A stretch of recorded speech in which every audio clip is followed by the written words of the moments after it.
levando em conta a importância do tema e as dúvidas que ainda existem com relação ao uso dos canabinoides no tratamento do transtorno do espectro do autismo, acho que vale a pena voltar a discutir esse tema e me pareceu interessante fazer isso através de uma revisão dos trabalhos mais recentes publicados na literatura.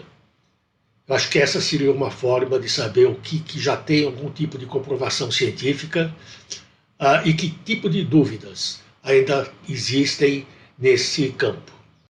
Referências ao uso medicinal da maconha, da planta original, ela pode ser observada em vários desenhos, figuras, etc., que têm sido observadas ao longo da história. Mais recentemente, o uso maior dessas substâncias, sem dúvida nenhuma, é o uso recreativo. E os usuários procuram, basicamente, os efeitos psicoativos que essa droga produz e alguns efeitos sobre o comportamento que eles informam, do tipo de trazer uma maior tranquilidade, uma diminuição sensível da ansiedade, atenuação de processos dolorosos e etc. Quando se começou a usar mais o canabinoide com essa finalidade, eu penso que as indicações mais específicas foram realmente em pacientes terminais, com processos dolorosos que não respondiam bem aos analgésicos comuns. Um pouco mais perto da nossa época, a droga, ou a substância, começou a ser usada em pacientes com epilepsia, principalmente epilepsia refratária aos medicamentos comuns. Então, essa já me parece que é um dos quadros em que já há evidências robustas de que, pelo menos para alguns pacientes, pode ser uma solução razoavelmente eficaz. Quais seriam os argumentos que justificariam o uso do canabidiol nos TEA? A primeira coisa que a gente tem que lembrar é que existe num sistema nervoso central e em outros órgãos da economia um sistema chamado de sistema canabinoide endógeno, que é constituído por receptores que estão distribuídos por várias regiões corporais, como podemos ver a seguir nessa lâmina. Temos dois tipos de receptores nesse sistema, o CB1 e o CB2, que estão distribuídos, como vocês podem ver na figura, os CB2, basicamente no fígado, ossos, baço, no cólon, no pâncreas e no sistema imune. E o CB1, cérebro, medula espinhal, retina, coração, sistema reprodutor e pulmões. Então, já dá para perceber quão ampla é a ação desses receptores, que são ativados quando os chamados endocannabinoides endógenos atuam. E tem como função colaborar na resposta ao estresse, do combate aos processos inflamatórios, memória, no humor, na homeostase, ou na manutenção do estado praticamente de vida do indivíduo, nos processos imunes e no apetite. Uma das hipóteses já formuladas para justificar os sinais e sintomas presentes no indivíduo com TEA seria de uma hipofunção desse sistema endocannabinoide interno. Se você imaginar que isto é verdade, e se você então imaginar que o canabinoide que é usado de forma externa, de fora para dentro. Ele imita, de certa forma, o sistema endocannabinoide interno, ou endógeno. Então, seria de se supor, se a teoria estiver certa, que um aumento dessa substância, ainda que ela seja de uma origem externa, poderia contribuir para amenizar os sinais e sintomas presentes no TEA. Dito isto, quero voltar então ao início dessa nossa conversa, de ir procurar então na literatura algo que seja recente e bastante robusto para que a gente possa, em cima desses dados, tomar a decisão hoje de tratar ou não pessoas com TEA com canabinoides. O que eu fiz foi procurar duas chamadas revisões sistemáticas. Cada revisão sistemática, na verdade, é um conjunto de trabalhos publicados no mundo inteiro que são considerados aqueles que são metodologicamente o mais perfeitos possíveis. Então, de centenas de trabalhos, milhares de trabalhos, essas revisões acabam com um número muito pequeno, 9, 10, 20 trabalhos, que são considerados altamente representativos daquilo que se está procurando. Então, o que eu trouxe para discutir com vocês são duas revisões sistemáticas, uma publicada em 2020 e uma um pouco mais recente, publicada ainda este ano. Esta primeira revisão que eu quero discutir com vocês foi publicada em agosto de 2020. Aqui nós temos, então, as características gerais dessa revisão, que, de acordo com aquilo que já havia dito para vocês, observem que de 758 artigos considerados pertinentes, acabaram admitindo apenas 10 como elegíveis, vindo de vários países, como vocês podem ver aí.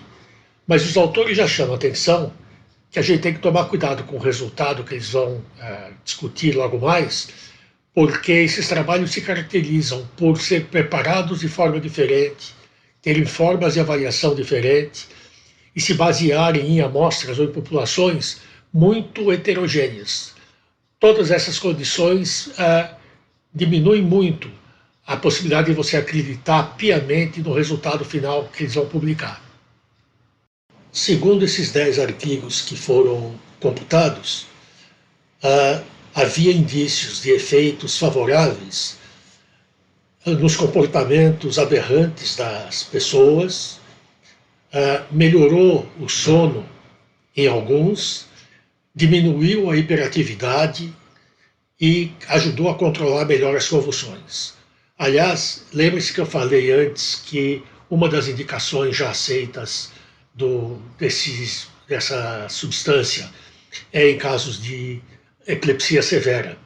Então parece que um caso mais especificamente beneficiado pelo canabidiol seriam indivíduos com TEA e convulsões de difícil controle.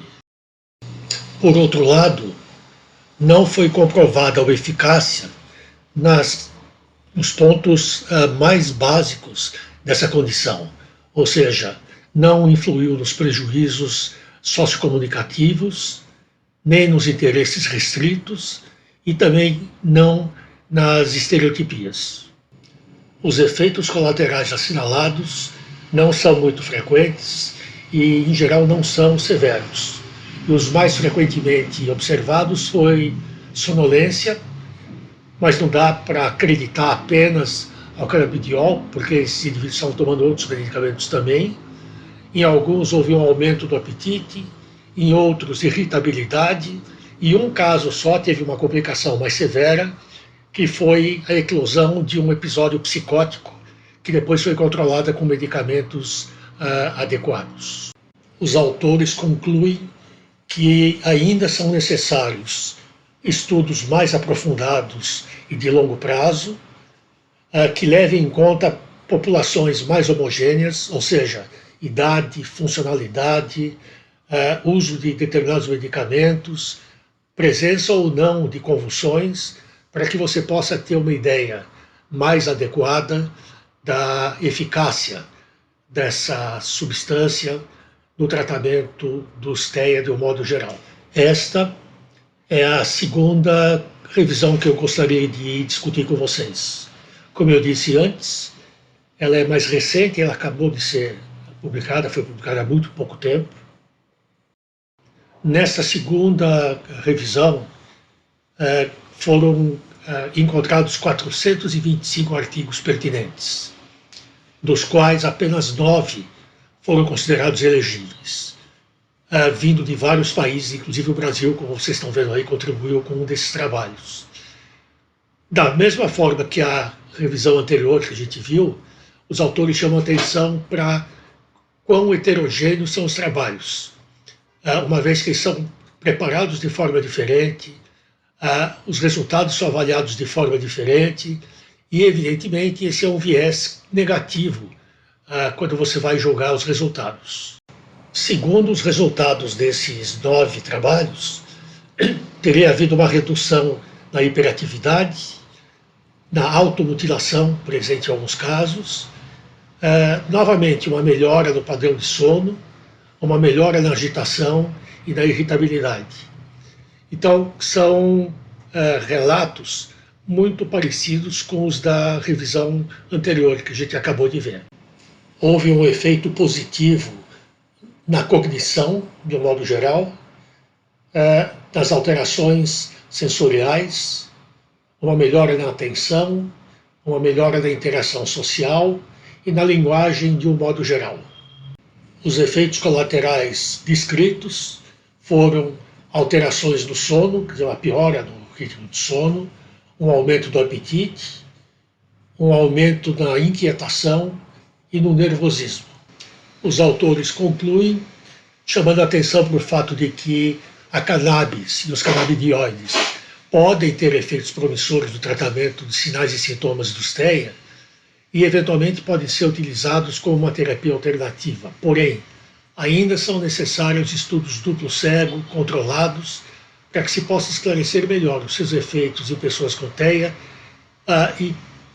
isso não consta da conclusão, mas, obviamente, até que se conheça um pouco melhor possíveis efeitos colaterais de longo prazo. Para concluir, então, essa nossa conversa, eu chamaria a atenção para aquilo que já deve ter ficado claro, né? Os melhores trabalhos publicados até agora mostram efeitos promissores do ponto de vista de comportamento, automutilação, atenção, adaptação sociocomunicativa, enfim, uma série de coisas. Mas todos os trabalhos, pelo menos aqueles que são metodologicamente mais adequados, chamam a atenção, primeiro, todos os estudos são baseados em populações muito diferentes, usando critérios diferentes, usando formas de avaliações completamente diferentes. A gente não sabe ainda possíveis efeitos colaterais a longo prazo. O que a gente sabe é que os efeitos colaterais a curto prazo não são frequentes e, em geral, são moderados, não são sérios, de forma que cada um, médico ou familiar de pessoas com TEA, deve levar em conta tudo isso que se conhece hoje para decidir se já é momento de fazer com que o uso do canabidiol entre no esquema do tratamento básico de todas as pessoas com TEA, ou se ainda a gente deve reservar algum tempo a chegada de estudos metodologicamente mais adequados que possam nos dar respostas mais seguras e robustas.